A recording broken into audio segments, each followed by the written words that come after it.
온목사와 성결기 전도서 11장입니다. 오늘도 하나님의 귀한 말씀 함께 읽으면서 주님의 귀한 은혜 나누기 원합니다. 전도서 11장 함께 읽겠습니다. 전도서 11장은 지혜로운 삶 이렇게 시작합니다. 같이 한번 읽겠습니다. 넌 내 떡을 물 위에 던지라. 여러 날 후에 도로 찾으리라. 7에게나 8에게 나눠줄지어다. 무슨 재앙이 땅에 임할는지 내가 알지 못함이라. 구름에 비가 가득하면 땅에 쏟아지며 나무가 나무로 부그러나 쓰러지면 그 쓰러진 곳에 그냥 있으리라. 풍세를 살펴본 자는 파종하지 못할 것이요 구름만 바라본 자는 거두지 못하리라. 이 전도서가 이제 마지막 2장을 남겨놓고 있습니다. 근데 전도서 11장은 지혜로운 삶. 도대체 어떤 지혜로운 삶을 말하는가? 물론 여러 가지 많은 것이 있지만 그냥 하나를 말한다면은 사실 지혜로운 삶은 우리가 우리의 앞날을 모르기 때문에 최선, 그 순간순간 최선을 다하는 삶을 살라는 말씀. 이것이 11장을 전체를 아우르는 말씀 주제이기도 합니다. 우리 다시 한번 볼까요? 자, 넌 내 떡을 물 위에 던지라. 여러 날 후에 도로 찾으리라. 내 떡을 물에 던지라는 이 말의 의미는 사실은 구제에 관한 말입니다. 사실 그 많은 그 이스라엘의 여러 가지 어떤 문화들이 있었냐면은, 그렇죠? 떡을 이렇게 음식의 식량들을 흘려보내는 거죠. 그러면 그 하루에 사는 사람들이 떡이 내려오는 것을 보고 그걸 걷어다가 양식을 삼기 했던 그런 풍습을 따라서 내 떡을 물 위에 던지라는 이 말의 의미는 구제를 말합니다. 그러면 여러 날 후에 도로 찾는다.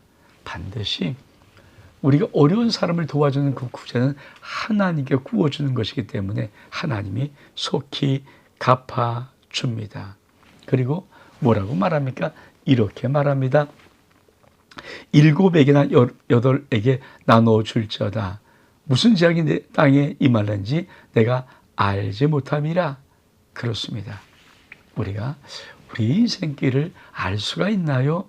알 수 없습니다. 그래서 매일매일 하루하루 사는 삶의 그 시간에 우리는 최선을 다해야 됩니다. 그러면서 구름에 비가 가득하면 땅에 쏟아지고 나무로나 북으로나 쓰러지면 그 쓰러진 곳에 그냥 있으리라. 그렇지만 자연의 법칙은 꽉 차면 쏟아지게 되어 있고, 그리고 쓰러졌던 것들 특별히 인간이 노력을 하지 않으면 그냥 그대로 있는 것. 이게 자연의 섭리 아닙니까? 그러면서 풍세를 살펴본 자는 파종하지 못할 것이요 구름만 바라본 자는 거두지 못하리로다. 여러분, 맨날 어떤 일을 하는데 시도를 해야 될 텐데, 행동을 해야 될 텐데 자꾸만 이런저런 핑계 이웃거려만 되면 그 일이 되겠습니까? 우리가 깊이 생각하는 것은 분명히 있어야 됩니다. 그러나 결정이 났으면 저돌적으로 아주 돈키호테처럼 행동하는 또한 우리의 삶이 되어야 합니다. 그러면서 5절 하반절 뭐라고 말합니까? 바람의 길이 어떠함과 아이벤자의 태에서 뼈가 어떻게 자라는지 내가 알지 못함 같이 만사를 성취하시는 하나님의 일을 내가 알지 못하니라. 넌 아침에 씨를 뿌리고 저녁에도 손을 놓지 말라. 이것이 잘 되는지 저것이 잘 되는지 혹 둘이 다 잘 되는지 알지 못함이라. 빛은 실로 아름다운 것이라. 눈으로 해를 보는 것이 즐거운 이로다. 사람이 열흘을 살면 항상 즐거울지어다. 그러나 캄캄한 날들이 많으리니 그날을 생각할지로다. 다가올 일은 다 헛되도다. 그렇습니다. 사실 우리가 바람이 지금은 이게 천문학적인 것이 많이 발달되어 있고 기상 이 컴퓨터는 슈퍼컴퓨터이기 때문에 어디서 어떤 풍이 불고 어떤 이게 다 보이잖아요. 근데 그 당시에 그 옛날에 여러분 전도서 솔로몬 왕 때 그런 슈퍼컴퓨터가 어디 있습니까? 바람이 불면 바람이 부르는 그 길을 사실 모르는 거죠. 뿐만 아니라 아이벤자의 뱃속에서 뼈가 자라는 것, 태에서 그 뼈가 자라는 것, 그것도 뭘 알지 못합니다.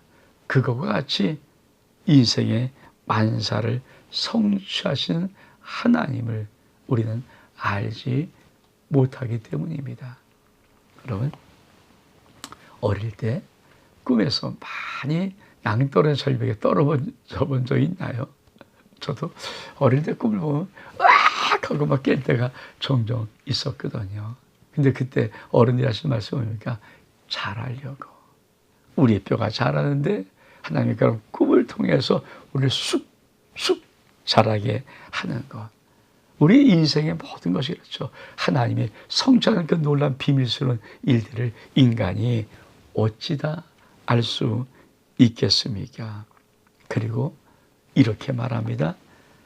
넌 아침에 씨를 뿌리고 저녁에도 손을 놓지 말라. 이것이 잘 될지 저것이 잘 될지 혹 둘이 다 잘 될지 알지 못함이라. 그렇습니다. 우린 일을 하지만 사실 일을 성취하시는 분은 하나님이십니다. 최선 다할 뿐이죠. 정말 장담할 수 있는 일이 그렇게 많지 않습니다. 그러면서 이렇게 8절은 사람이 여러 해 살면 항상 즐거워할지로다. 그러나 캄캄한 날들이 많으리니 그 날들을 생각할지로다.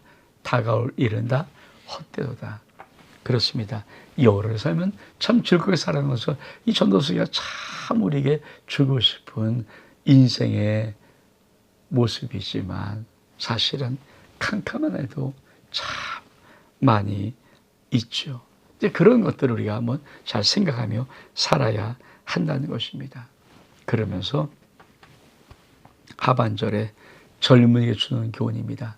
청년이여 내 어린 때를 즐거워하며 내 청년의 날들을 마음에 기뻐하며 마음에 원하는 길들과 내 눈이 보인 대로 행하라. 그러나 하나님이 이 모든 일로 말미암아 너를 심판하실 줄을 알라.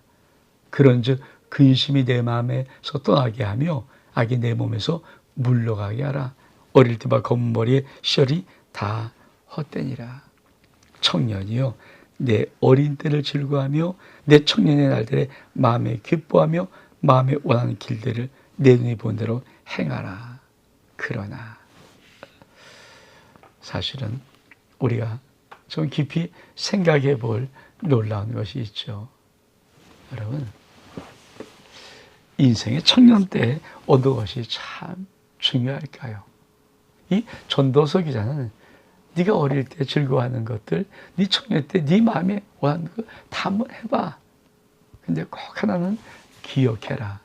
그것이 뭡니까? 하나님이 네 모든 일들에 대하여 하나님이 심판한다는 거예요. 사춘기 중학교 1학년만 돼도 이 부모의 품을 떠나려고 하는, 둥지를 떠나려고 하는 그런 증후군이 발생하잖아요. 그것을 우리는 사춘기라고 합니다. 사춘기의 가장 큰 특징이 뭘까요? 부모의 말을 안 듣는 거예요. 아니, 어른들의 말을 안 듣는 거죠. 근데 그가 하나님의 말씀은 듣겠습니까? 그러면서 살아가는 이 청소년기와 청년기의 그곳은 신앙적으로 참 많은 위기가 옵니다. 근데 여러분, 그때 정말 중요한 것이 무엇일까요? 바로 하나님을 만나는 일입니다. 그래서 오늘 전도서 11장은 이렇게 말하는 것입니다. 한번 열심히 살아봐. 한번 네 멋대로 열심히 다 해봐. 네 눈이 보이는 대로, 네 마음이 즐거운 대로 네가 하고 싶은 거 다 살아봐. 그런데 인생이 무엇인지 아니? 인생은 사실은 하나님이 주관하는 것이란다. 하나님의 심판, 하나님의 주권적인 역사가 있음을 너는 꼭 기억하라. 하라는 것입니다. 그렇죠. 여러분, 어쩌면 우리 인생은 다 그런 것일지 모릅니다.